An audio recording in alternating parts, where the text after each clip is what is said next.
सांगली जिल्ह्यातील सर्वात मोठं वस्त्रदालन म्हणजेच महांकाली कलेक्शन। आणि महांकाली कलेक्शन खास तुमच्यासाठी घेऊन आलेला आहे दसरा दिवाळी महोत्सव। यामध्ये तुम्ही जिंकू शकता रोज एक वॉशिंग मशीन। प्रत्येक 1000 रुपयांच्या खरेदीवर मिळणार आहे तुम्हाला एक लकी ड्रॉ कूपन आणि 3000 रुपयांच्या खरेदीवर मिळवा आकर्षक अशी भेट वस्तू। ही ऑफर 2 ऑक्टोबर 2025 ते 26 ऑक्टोबर 2025 पर्यंतच आहे बरं का। तुम्हाला इथे मिळणार आहे भरपूर व्हरायटी आणि भरपूर डिस्काउंट।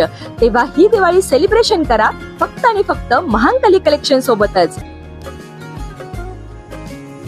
बोरगाव येथे टेम्पोने धडक दिल्याने दुचाकी स्वार ठार। कवठे महांकाळ पोलीस ठाण्यात घटनेची नोंद। कवठे महांकाळ तालुक्यातील बोरगाव फाट्याजवळ टाटा टेम्पो मोटरसायकलला समोरून जोरदार धडक दिल्याने या अपघातात राजाराम आप्पा सावंत राहणार बोरगाव तालुका कवठे महांकाळ जिल्हा सांगली यांचा गंभीर जखमी होऊन मृत्यू झाला आहे। याबाबतची फिर्याद समीर जगताप यांनी कवठे महांकाळ पोलीस ठाण्यात दिलेली आहे।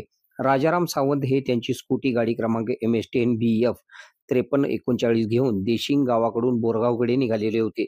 यावेळी मिरज ते पंढरपूर या नॅशनल हायवेच्या पुलाखाली बाजूस सावंत यांची गाडी आली असता यावेळी अचानक समोरून 4 चाकी टाटा कंपनीची माल वाहतूक गाडी क्रमांक MS10 CR 9701 या गाडीवरील चालक स्वप्नील माने याने त्याच्या ताब्यातील वाहन रस्त्याच्या परिस्थितीकडे दुर्लक्ष करून भरधाव वेगाने चालवून समोरून स्कूटीला जोरदार धडक दिल्याने या अपघातात राजाराम आप्पा सावंत यांचा गंभीर जखमी होऊन मृत्यू झाला आहे। सावंत यांच्या मरणास कारणीभूत ठरल्याप्रकरणी गाडी चालक स्वप्नील सुभाष माने वय 23 राहणार कळंबी तालुका मिरज यांच्या विरोधात गुन्हा दाखल करण्यात आला आहे। सदर अपघाताची घटना सोमवारी दुपारी 2 वाजण्याच्या सुमारास घडलेली आहे। या घटनेची नोंद काल बुधवारी कवठे महांकाळ पोलीस ठाण्यात झालेली आहे।